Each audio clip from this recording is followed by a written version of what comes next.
Bon dia, benvinguts i benvingudes a la presentació del programa de festes de la Maria de Gràcia 2021.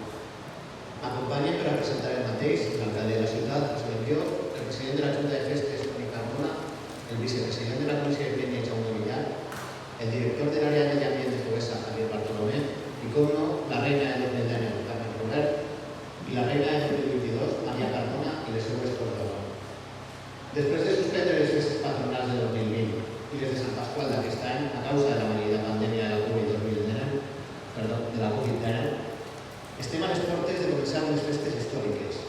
I dic històriques perquè, a pesar de no ser unes festes multitudinàries com les coneixem, van a tindre un xicotet d'essència a la seva tradició, cultura, germanor i fervor a la nostra patrona.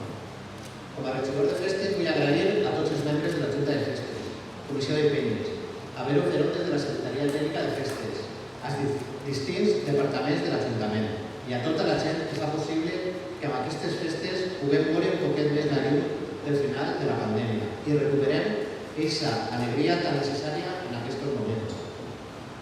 Vull agrair a Javier Bartolomé i a Foguesa el patrocini dels 11.000 llibrets que repartiran aquests dies en format físic i la col·laboració en tot moment amb les festes de Vila-real.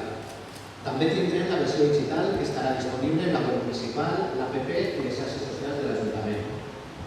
Carmen, Maria, cos d'honor, us encomane la missió de transmetre als veïns i veïnes de Vila-real l'alegria que sempre desprenem totes juntes com a representants de molts festers de Vila-real.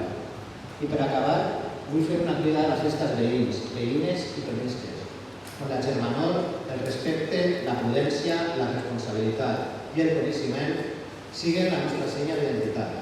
Visca Vila-real i visca la Mare de Déu. Moltes gràcies. I ara la paraula a Toni Carmona, president de la Junta de Festes.